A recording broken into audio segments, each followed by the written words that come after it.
1 an plus tard, la femme vient dire, je demande pardon.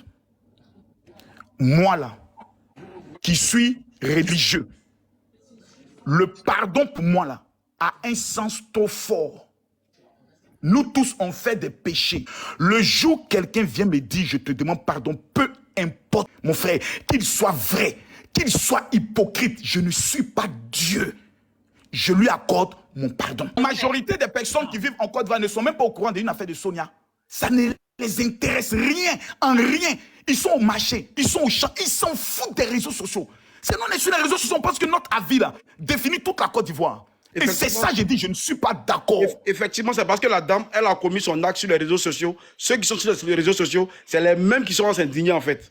Et apparemment, tu comprends pas. Hein. Ils ont le droit. En même temps qu'ils ont le droit de s'indigner, chacun est libre d'avoir aussi son droit d'opinion. Quand j'ai fait venir M. Phoenix, j'ai donné la parole à M. Phoenix et j'ai donné la parole à ses contradicteurs en tant qu'un médiateur. Je me suis mis au milieu que chacun parle. J'ai pris à faire des reproches à M. Phoenix pour dire quand quelqu'un parle, tu laisses finir de parler. Je l'ai même coupé son micro si tu as vraiment suivi l'émission. J'ai même coupé. Mais si j'ai même coupé son micro, je l'ai fait descendre pour que chacun puisse donner sa position. On a retenu que ce qui n'a pas plu à certains Ivoiriens, c'est le fait qu'ils disent qu'elle n'aurait pas dû se rabaisser. Sans même parler d'illettrés d'abord. Donc certains ont pu faire sortir l'expression de ce qu'eux-mêmes, ils avaient.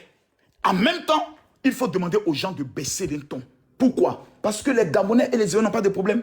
On a des milliers d'Ivoiriens qui vivent au Gabon. Les ressortissants Ivoiriens qui vivent au Gabon sont plus nombreux que les ressortissants Gabonais qui vivent en Côte d'Ivoire.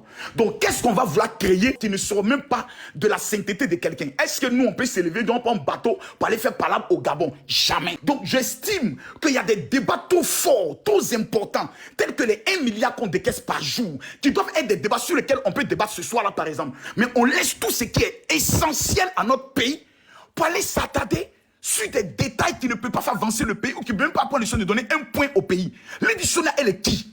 Son opinion vis-à-vis de la Côte d'Ivoire peut changer quoi dans l'économie de la Côte d'Ivoire, dans la vie des Ivoiriens?